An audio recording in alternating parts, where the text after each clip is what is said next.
God is great.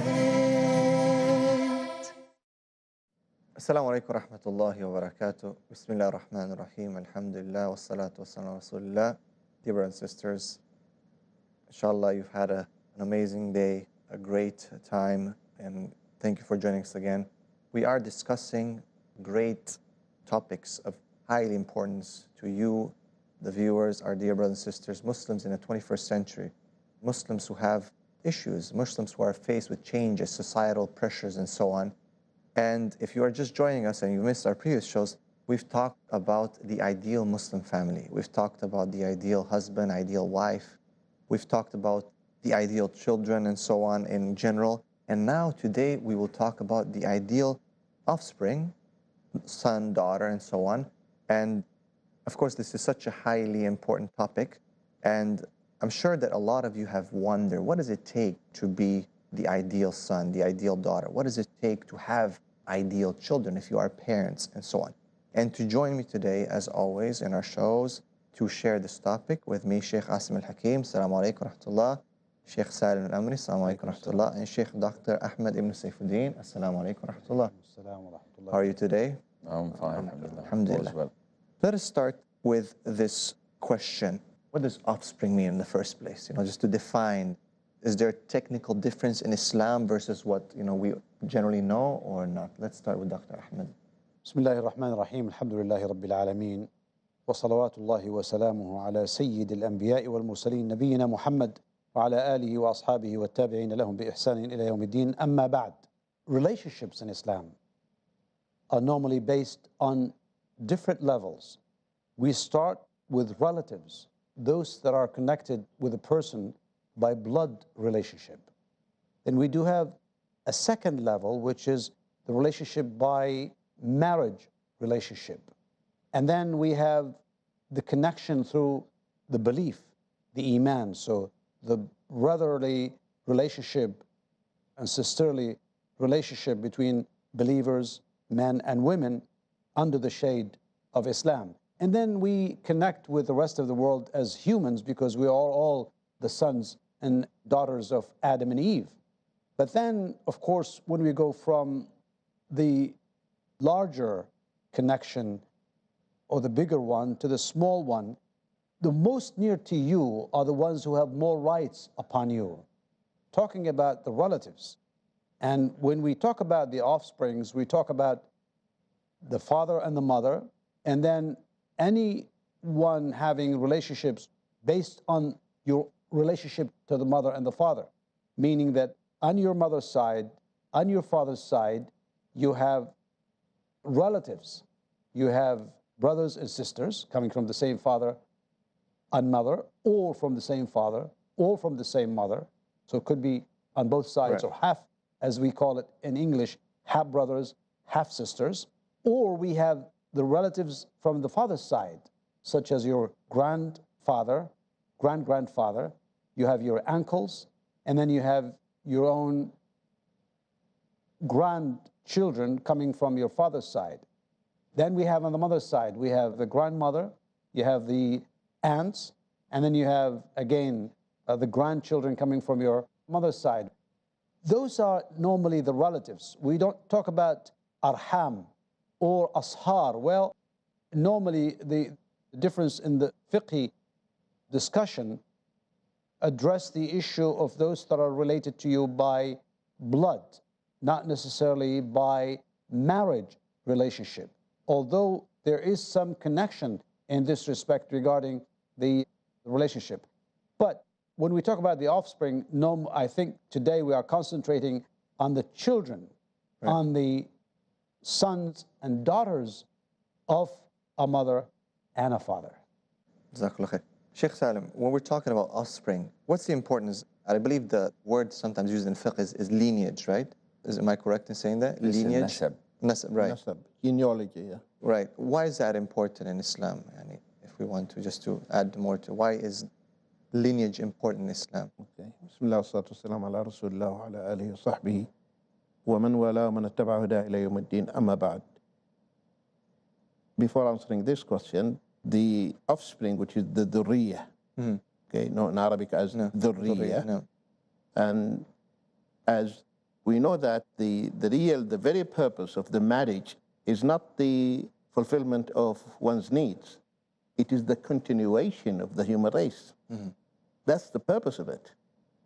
The marriage, the concept of the marriage, and the purpose of the marriage is that the race, human race, will not reach extinction. Because if you refrain from getting married, what will happen? So someone has the children is a continuation of you. That's why in Arabic they say if someone died and he didn't have children, no one is to carry his name. But if you have offspring, you are not dead, metaphorically, of course. Right. Now, the nasab, which is the genealogy or the lineage of the person that you know, let us digress a bit. In the kingdom of animals, the high class, dog family, they keep the breed, Right. history, horses, history. Right. This horse came from there is record. How about the human being? So you know your ancestors, and this will help you to be kind and reach your kindred, your cousins, your uncles, and so maintaining one's genealogy and lineage and knowing them, and the Arabs and I think other races also. If you ask him what is your name, he will give you a long list. Certificate. Right. Okay, I'm the son of this, of so and so, and so and so, and so and so, and so and so. Like a family tree. Family tree, yes. Right. This is something sad, subhanAllah, in Western countries, Western cultures. The farthest that you'll know is usually your grandparents. It's just something very sad. For me, for example, I only know who my grandparents are. I don't know past that. And most people that I've talked to, actually, I had a discussion with someone just recently. He was saying his wife is Somali. He said his wife can go up to 100 names. He says, I can only do 2, you know. So knowing that, this will actually keep the family together. No, the ties stronger. No. Because you know, this he is related to me. This is related to me. So you approach them and you... So this is the hadith also, if I recall, learn from your lineage what allows you to connect to your kinship. If you don't know your second or third cousin, and this happens a lot of times that so-and-so is related to us. I never knew that.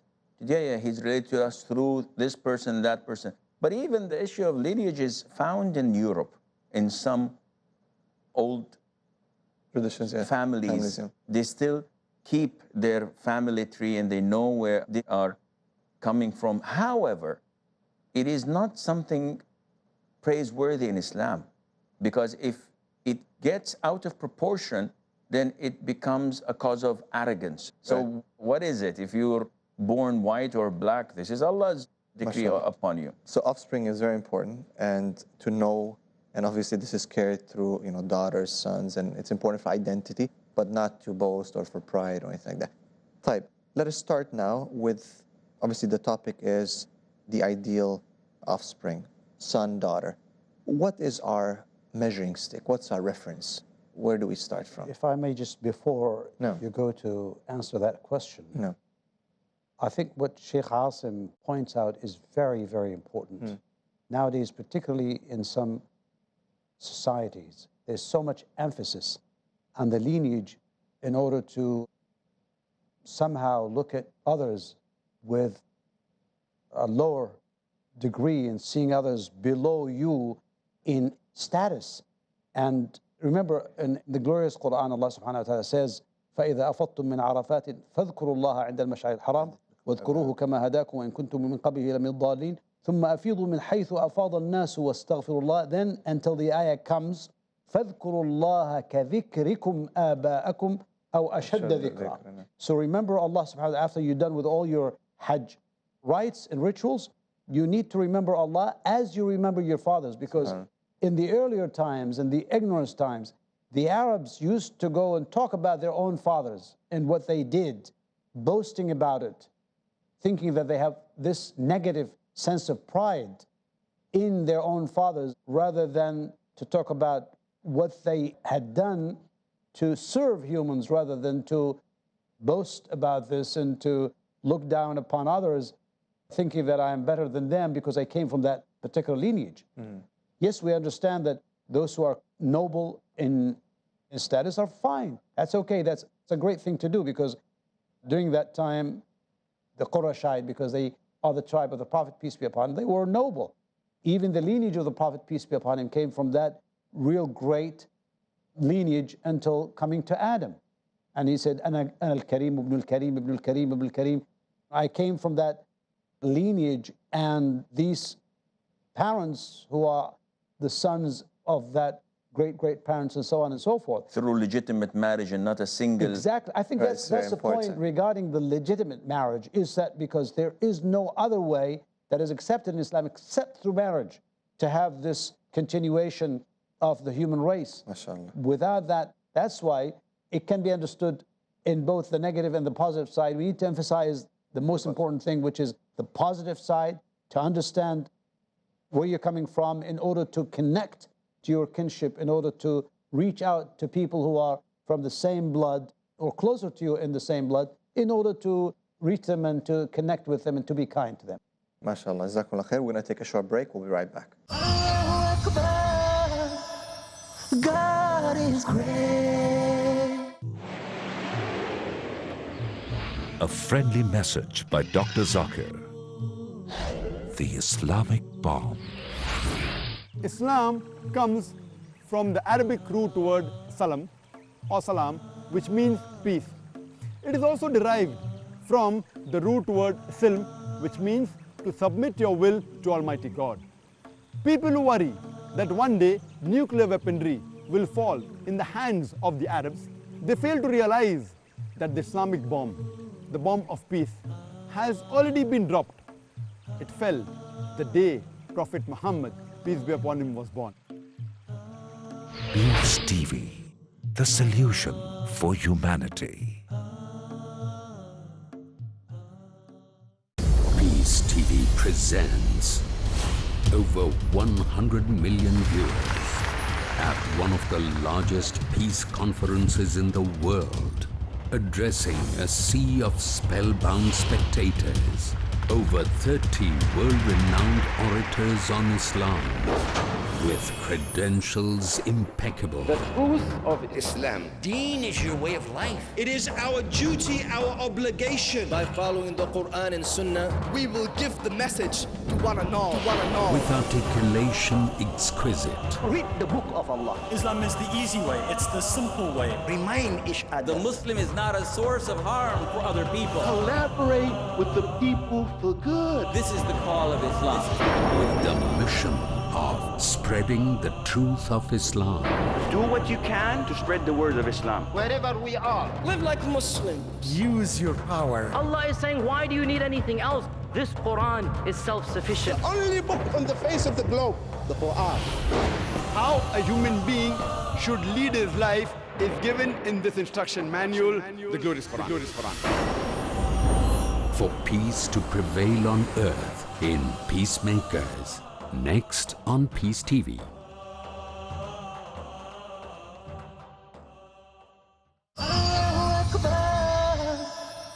God is great.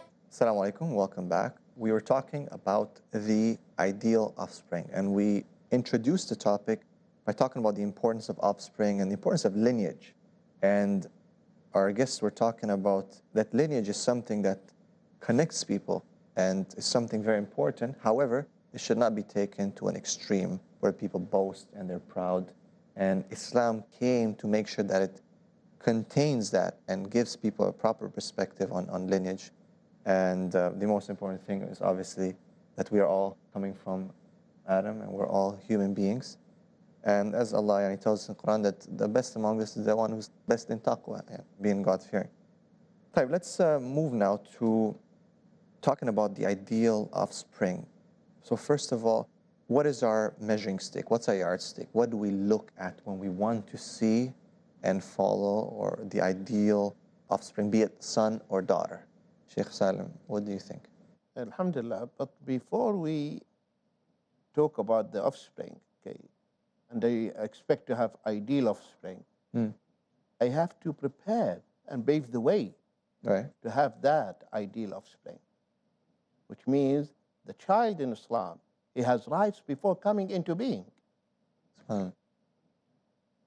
Before coming into being, he has rights. And that is to choose the proper place for your seed, the proper mother, the suitable mother for him before coming into being. And then after coming into being, coming into this world, he has rights on you, whether it is the aqiqah, the upbringing, the... If I'm not mistaken, also to give him a proper name. And the proper name and the...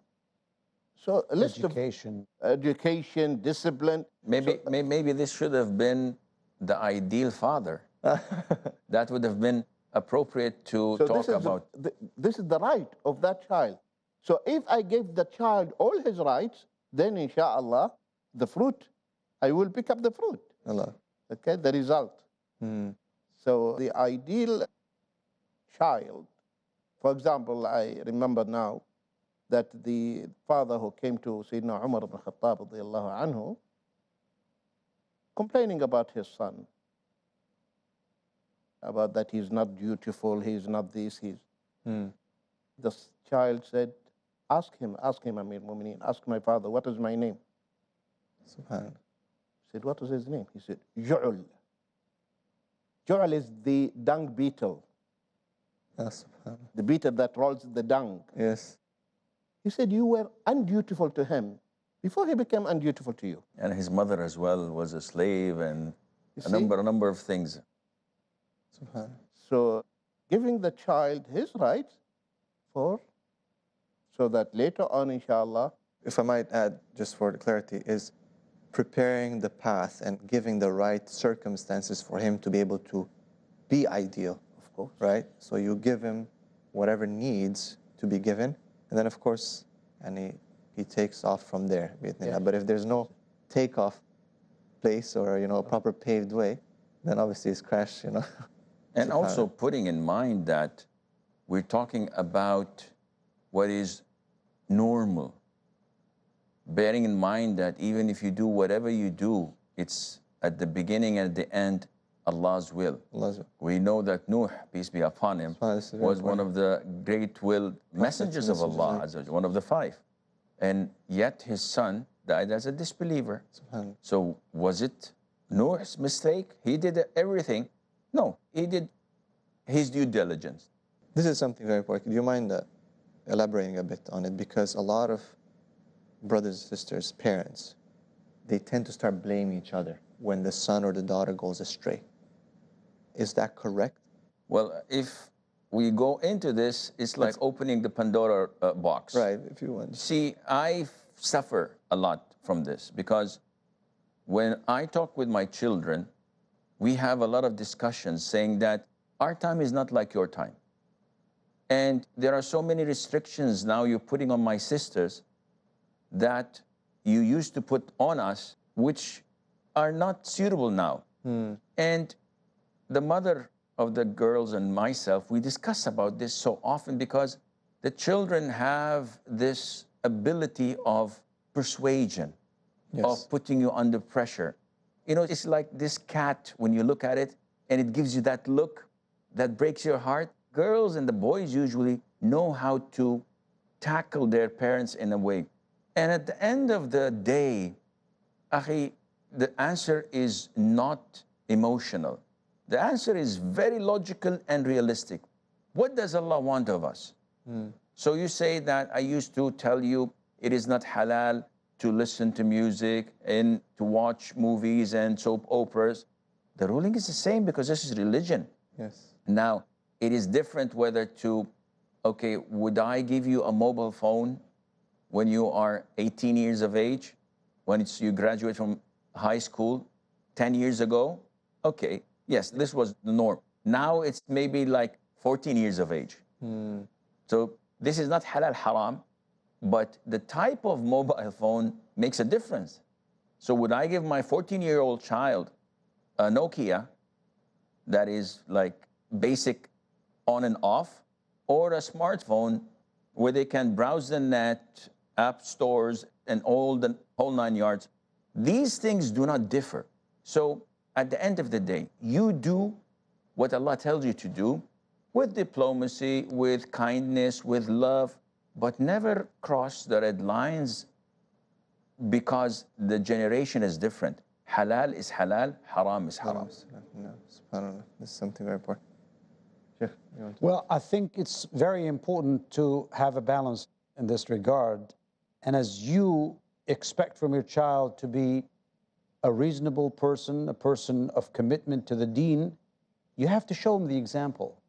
Many parents would love to see their children so ideally obedient and kind and committed, yet they're not up to that level.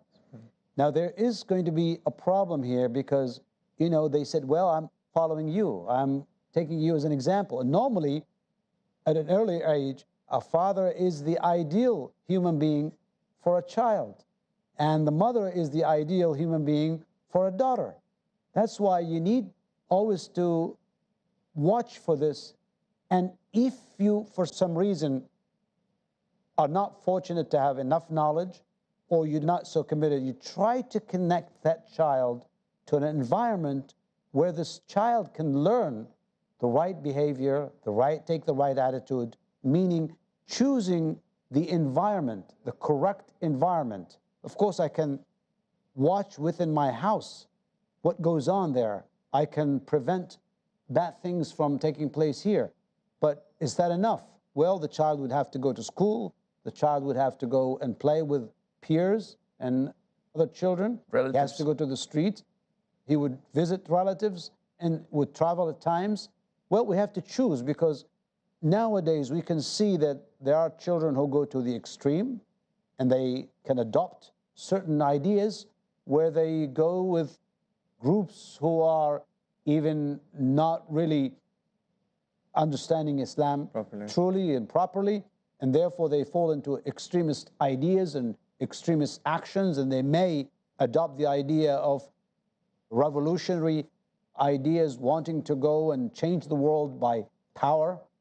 That's one extreme. If we go to the other extreme, they want just to live like everyone else around, to adopt what the children and the whole world are doing. They just need to be, you know, to go with the bandwagon. Right. Well, we need to make the limits, make sure that this child does what Islam is, as Sheikh Asim says. We need to draw the line and say that this is what Allah needs from us. This is our example in the Prophet, peace be upon him, in the children of the Sahaba, Ridwanullahi alayhim. This is how we expect an ideal child to be. Right. But then how does that work? I think that's basically what we need to have more say in, because we expect them to do certain things in order to be that ideal. So then let's tackle the same question that I've been trying to. Yeah, with your permission, I would just like to add something. The role model, that the parents should be a role model for the children. So when the Prophet ﷺ, he said that one of the Sahabiyat calling her child, come, I'll give you something. Right. Okay, the Prophet ﷺ, he was watching. And when the child came back, he gave him date. He said, had you not given him, it would have been written down that you lied. You lied. Okay? So indirectly, we are teaching sometimes, okay, some parents, the child to lie. Child says, I need a candy, Dad. He said, by Allah, I don't have money. And he's seeing your wallet is full. Okay, somebody, and you are telling him, my son, don't tell a lie. And then someone is calling, and the child picks the phone. Is your daddy there? Yes. Hold on. Say no, yeah. I'm not here. Say he's not here. The child goes back. Daddy is saying he's not here. Daddy is saying, huh? Wow. Yeah. Wow. Okay. Look at that. So this is how you expect this child later on. Okay? Contradictions. What's this? Maybe it is okay for the adults to lie, not the kids. Right. You are confusing him. It's kind of like when a parent smokes, and he's very strict on his son or daughter that they should never smoke. It was an interesting, I believe it was one of the Muslim countries, there was a project where one child goes and asks for a light, for a cigarette. Yeah. And he goes to different, elders, and And everyone tells me, what do you want to smoke for? This is not correct. Why are you doing that? It's like, so why do you smoke? It's like, we want to do certain things, but we don't want them to do that. And as you said, that's a contradiction. And children are not dumb. They're very smart. Exactly. They see that and they say, wait a second. This is my father. He's my role model. If he smokes, I want to smoke. If he lies, I will lie. If he cheats, then I will cheat. Yep. So I believe the take-home message, as we're running out of time, is that if we want to have ideal children, we need to be ourselves ideal. Ideal fathers and mothers. Subhanallah. We ran out of time, inshallah. We just scratched the surface on this topic. Inshallah, we'll continue on another episode. Jazakumullah khair for watching. Assalamu alaikum wa rahmatullahi wa barakatuh. Season comes around tonight. Season comes and alone. Season comes around tonight. Season comes and alone. When you're lonely, praise Him every day. Say